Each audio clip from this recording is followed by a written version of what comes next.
Our look at sport. It feels like we're just wrapping up the weekend with the King's birthday, but another great day, and well done to everyone raising money for Neil Danner and MND. Great stuff. Wonderful cause, 10 years strong too. Brilliant. Cider. Well, our skies are starting to look busier as international airlines return to Australia and new players join the stampede. But analysts say the big fight is for premium passengers, with airlines upping their game at the pointy end of the plane.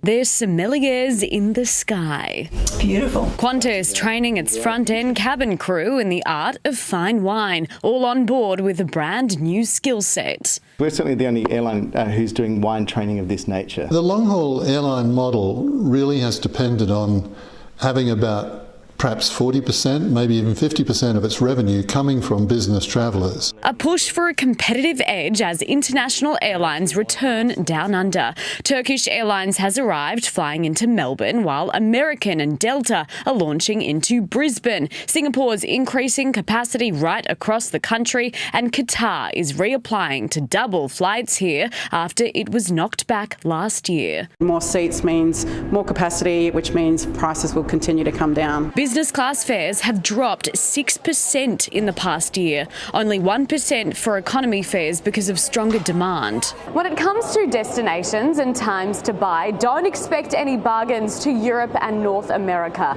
especially during peak times. Analysts say Asia is the place to go with its abundance of budget flights. And that's very much the growth market of the future. That's going to be much lower cost. Angelique Opie, 7 News.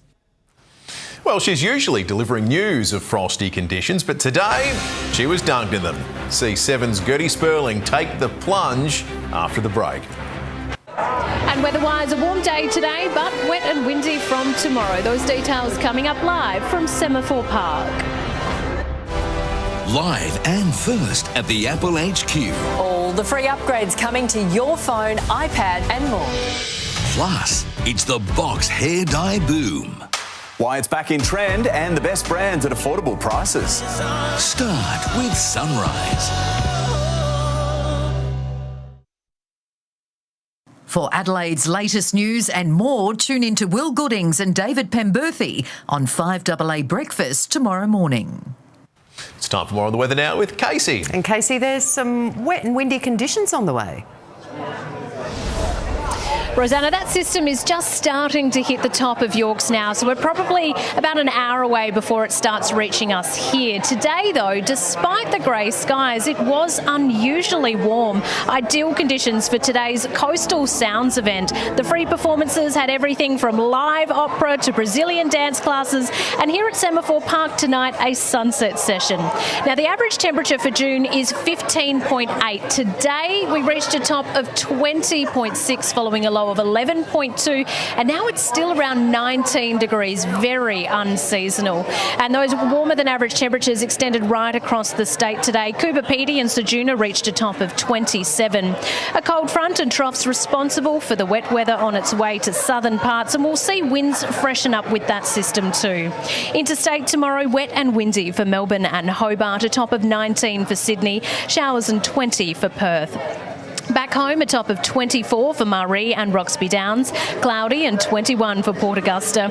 Further south, looking at some widespread shower activity, most areas to only collect a millimetre or so, with heavier falls of up to 10 mils about the Mount Lofty Ranges and the southeast. Possible morning shower and 21 for Port Pirie and Renmark, a shower or two and 20 for Kadina, Port Lincoln and Murray Bridge. Showers and becoming windy with a top of 17 for Mount Gambier. Possible thunderstorms about the southeast too. And there is a gale force wind warning for the lower southeast coast with strong winds forecast about the following coastal regions. For the city, down to a low of 13, a top of 19, very high chance of showers in the morning and afternoon. Between 3 and 15 millimetres is possible. On metro waters, north to northwesterly winds reaching 20 knots, turning westerly in the afternoon, seas increasing to 1.5 metres. Looking ahead, chance for a lingering shower or two on Wednesday morning, then a top of 18, a shower or two and 17 Thursday, showers and 16 on Friday, and a possible shower or two and 17 on Saturday. And before I go, let's take a look at tonight's ray of sunshine. She usually tells of the icy conditions, but today she was dunked in them. Our very own weather presenter Gertie Sperling took the plunge as part of the Sandfulls campaign to raise funds for MND SA. During Sturt's home game against Norwood at Unley Oval, Gertie awaited her fate while the kiddos lined up ready to hit the target. In just a couple goes, it was bullseye. Very chilly. I mean, it's the least I can do to support MNDSA. They do such fabulous work for people living with motor neuron disease here in SA.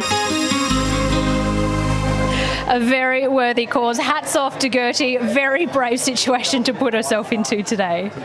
Oh, I'm so impressed. How tough is Gertie? Looking, I know. She wasn't shivering, smiling. She's doing very well. She's tough, our Gertie. Well done. All right, that's all the news we've got to now. We'll have updates for you throughout the evening. From all the Adelaide 17, for now, it's good night. Good night.